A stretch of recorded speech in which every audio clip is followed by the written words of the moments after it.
Hey y'all, I just wanted to make my second video, and first things first, I want to say thank you for all the support and the comments and stuff under my first video. I am getting to those. In this video, I just want to show everybody what I've been using for my hair, what kind of products I've been using, shampoos, oils, and such. So I've been saying this to a lot of people, and with this set of locks, this has become super important to me. And what that is to not become a product junkie. We all fall victim to it.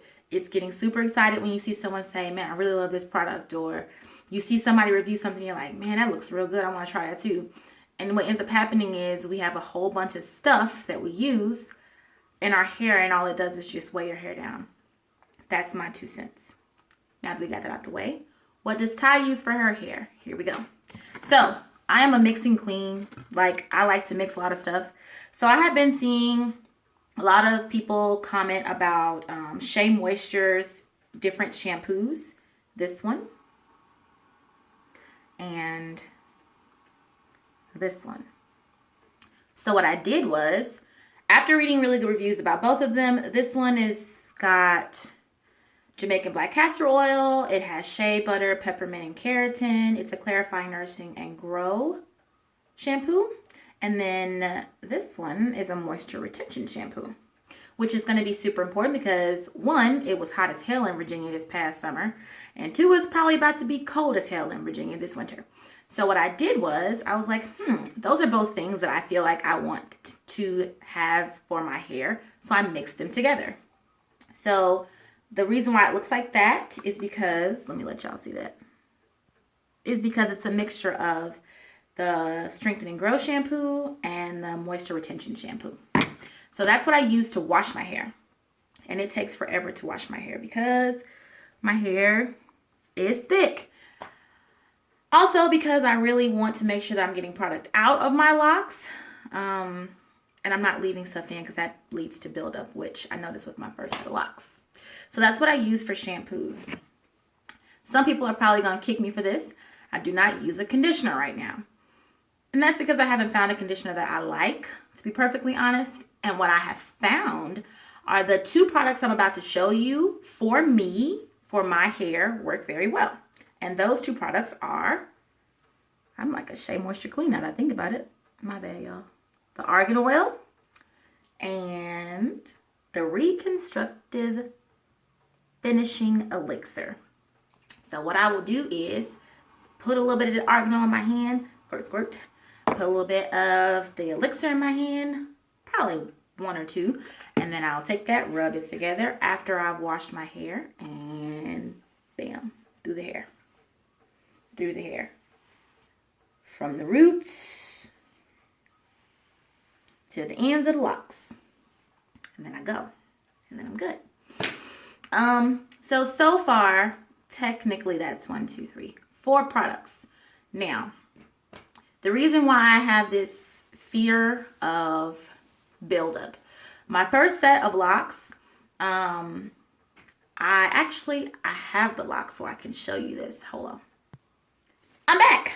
I found them. So my first set of locks, I cut them. So as you can see, as I told y'all, my locks were thin. People think I was just saying that. My locks were real thin. This is how small I started my locks. The base here, this is what they start looking like after I combine them.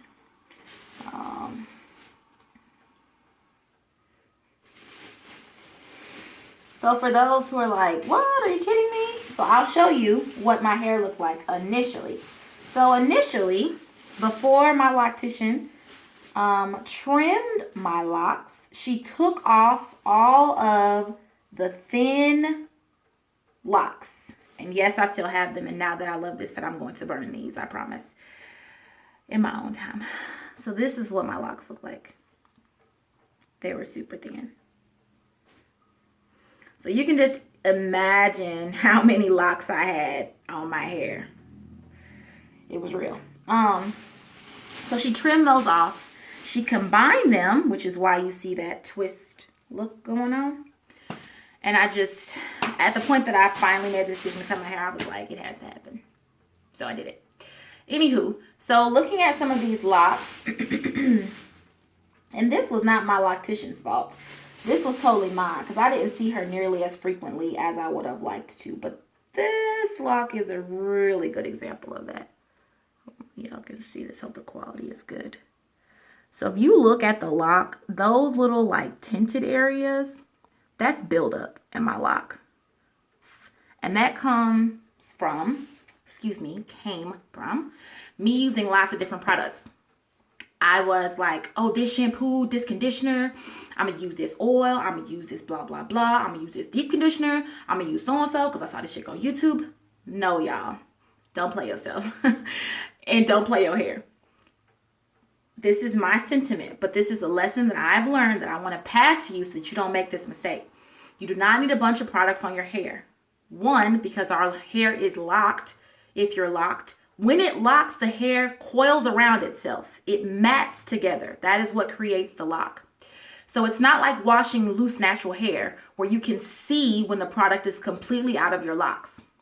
So when you put stuff in your locks, you have to make sure that you super duper duper duper duper wash your hair. Because one, the hair is matted together in this manner that it's not like you can take through and rinse every single follicle and take your hands and rinse it clean. So just based off of the strength of that, you don't need a bunch of products. Two, making your hair heavy. It will make your hair heavy. This is my own sentiment.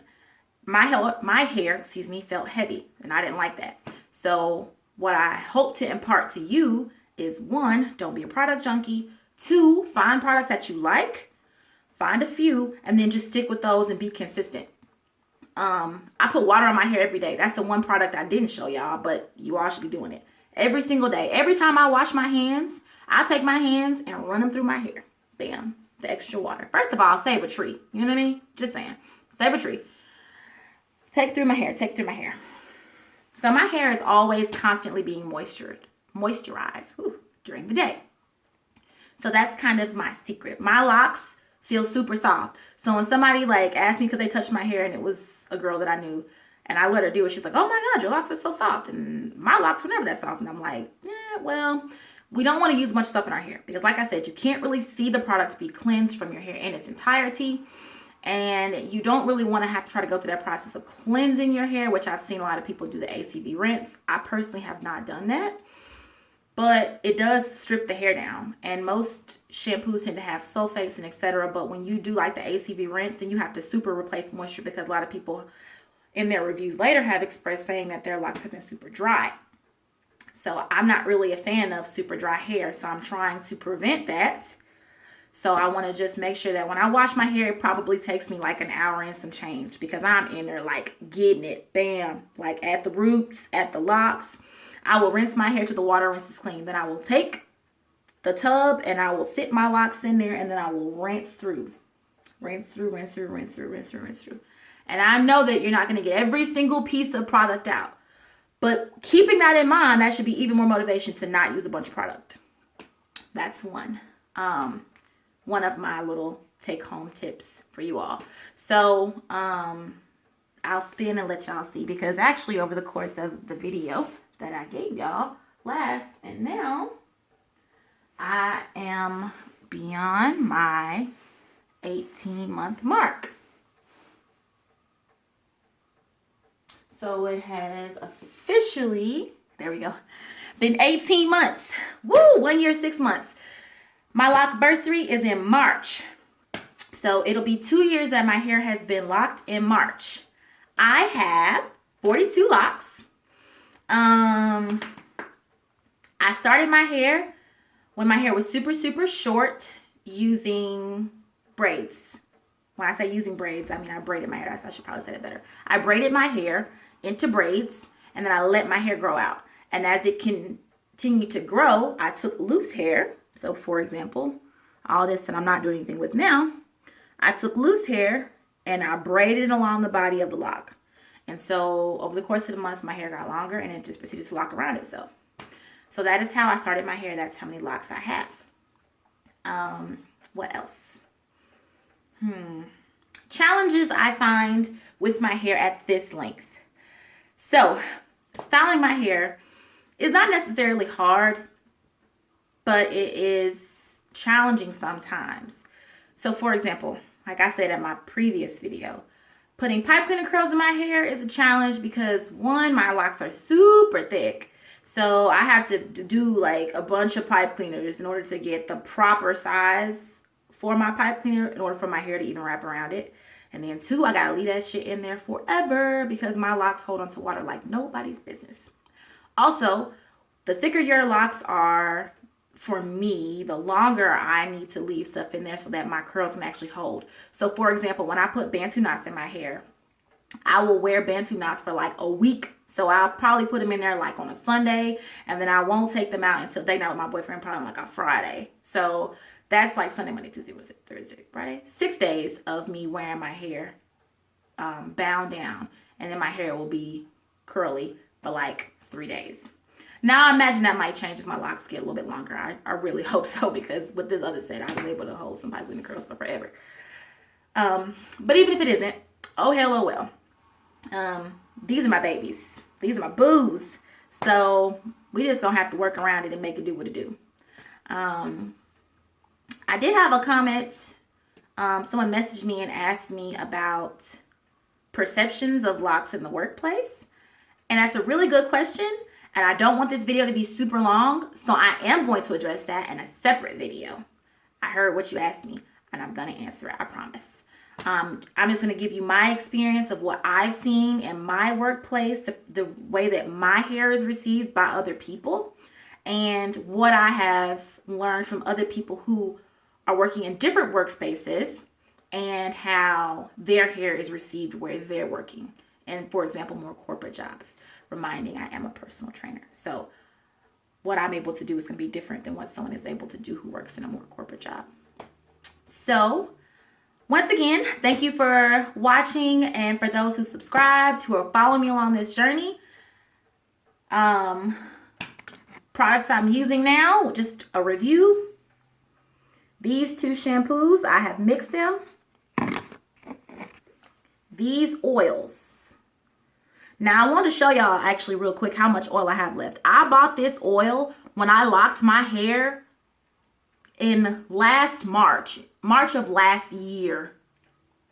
So I don't use a lot of oil. Like, I spray it on my hands and then I'll run it through, okay? And this Argan Oil I got not that long ago, probably like 2 or 3 months ago.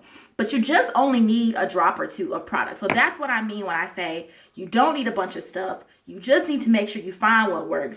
And when you find what works, you need to make sure that you keep it and don't use a lot of it, because your hair is locked. And a lot of that stuff will or will not wash out of your hair. Also, I'll quick talk to you about a lot of perceptions. People like, don't put oil in your hair. This is what works for Ty.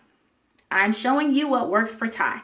So whatever your elixir is, your mixture is, your magical thing, if it works for your hair and your hair is clean and soft and manageable by your definition, then do that shit. Don't worry about what nobody else is doing. I know people say don't use oil. I use oil because my hair needs it, because my hair will be around here looking like a daggone broom. And that's a no-go. So that's it. Thank you for watching, and please tune in for my next video. Bye.